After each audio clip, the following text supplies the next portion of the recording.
US में पढ़ने वाले एक भारतीय छात्र ने कहा कि यूएस में पढ़ाई मत करो, यहाँ जॉब पाना अब नामुमकिन हो चुका है। इस छात्र का कहना है कि चाहे आप कितनी भी बड़ी यूनिवर्सिटी से पढ़ाई करो, कोई गारंटी नहीं है कि आपको जॉब मिलेगी। तो आखिर ऐसा क्या हो रहा है यूएस में कि वहाँ पढ़ने वाले छात्र ही दूसरों को अमेरिका आने से मना कर रहे हैं। आज की इस वीडियो में हम आपको बताएंगे कि कैसे कई भारतीय स्टूडेंट्स जो अमेरिका में पढ़ने गए थे अब खुलकर अपनी मुश्किलें शेयर कर रहे हैं और बाकियों को वहां पढ़ाई के लिए जाने से सावधान कर रहे हैं। यूएस में पढ़ाई करना मतलब एक बेटर फ्यूचर की तरफ कदम बढ़ाना। ये लाइन हमने कितनी बार सुनी है, लेकिन क्या आज भी उतनी ही सच्ची है जितनी पहले थी? बहुत से भारतीय छात्रों के लिए अमेरिका कभी सबसे बड़ा सपना हुआ करता था, लेकिन अब धीरे धीरे इस सपना एक भारी जिम्मेदारी और कुछ के लिए तो डरावना अनुभव बनता जा रहा है। हाल ही में सोशल मीडिया प्लेटफॉर्म रेडिट पर एक भारतीय छात्र ने अपना एक्सपीरियंस शेयर किया, जो अब सोशल मीडिया पर चर्चा का विषय बन गया है। उसने सीधा लिखा, यूएस में पढ़ाई मत करो, यहाँ जॉब पाना अब नामुमकिन हो चुका है। ये वही छात्र है जो 2010 की शुरुआत में अमेरिका गया था। उस वक्त अमेरिका में टेक सेक्टर तेजी से बढ़ रहा था, ओपीटी और H-1B वीजा मिलना आसान था और बड़ी कंपनियां जमकर हायरिंग कर रही थी। लेकिन अब हालात बदल चुके हैं। इस छात्र का कहना है कि चाहे आप कितनी भी बड़ी यूनिवर्सिटी से पढ़ाई करो, कोई गारंटी नहीं है कि आपको जॉब मिलेगी।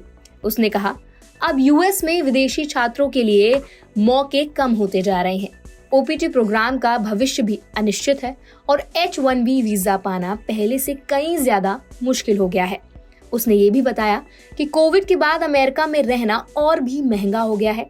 2019 के मुकाबले अब कई चीजें दोगुनी कीमत पर मिल रही हैं, जैसे कि किराया, खाना, ट्रांसपोर्ट, हेल्थ इंश्योरेंस वगैरह। एक स्टूडेंट के तौर पर आपकी जेब पर सीधा असर पड़ सकता है और जब कमाई की कोई गारंटी नहीं हो तो खर्चा उठाना और भी भारी हो जाता है।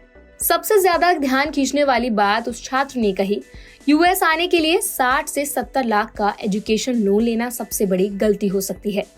उसने कहा कि अगर आपके पेरेंट्स बहुत अमीर हैं और आसानी से खर्चा उठा सकते हैं तो बात अलग है, लेकिन अगर आप मिडिल क्लास फैमिली से आते हैं और अपने पेरेंट्स की प्रॉपर्टी गिरवी रखकर लोन लेने का सोच रहे हैं तो ये कदम बहुत रिस्की हो सकता है। उसका कहना है, अगर भारत में ही रहकर कोई छोटा बिजनेस कर लो या किसी अच्छी स्किल में एक्सपर्ट बनो तो शायद आप उतना ही कमा सकते हो और बिना इतने बड़े फाइनेंशियल प्रेशर के। इस रेडिट पोस्ट के बाद कई और लोगों ने कमेंट करके अपने अनुभव शेयर किए। उन्होंने भी कहा कि अब अमेरिका में रहना और काम पाना पहले जितना आसान नहीं है। कुछ लोगों ने लिखा कि वो टॉप यूनिवर्सिटीज से पढ़कर भी बेरोजगार बैठे हैं या किसी ऐसी जॉब में हैं जो उनके स्किल से मेल नहीं खाती। तो सवाल ये है, क्या अब यूएस में पढ़ाई करना वाकई फायदेमंद है? जरूरी नहीं है कि हर किसी के लिए अमेरिका जाने का फैसला गलत हो, लेकिन अब पहले जैसा ग्लैमरस सपना नहीं रहा।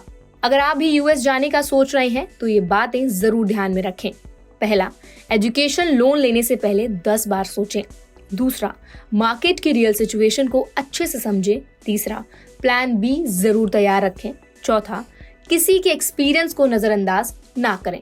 दोस्तों, विदेश में पढ़ाई का सपना देखना गलत नहीं है, लेकिन आज के टाइम में हकीकत को जानना, समझदारी से फैसला लेना और जोखिम तौलना बहुत ही जरूरी हो गया है। अगर आप भी इस टॉपिक पर कुछ कहना चाहते हैं तो कमेंट में जरूर बताएं।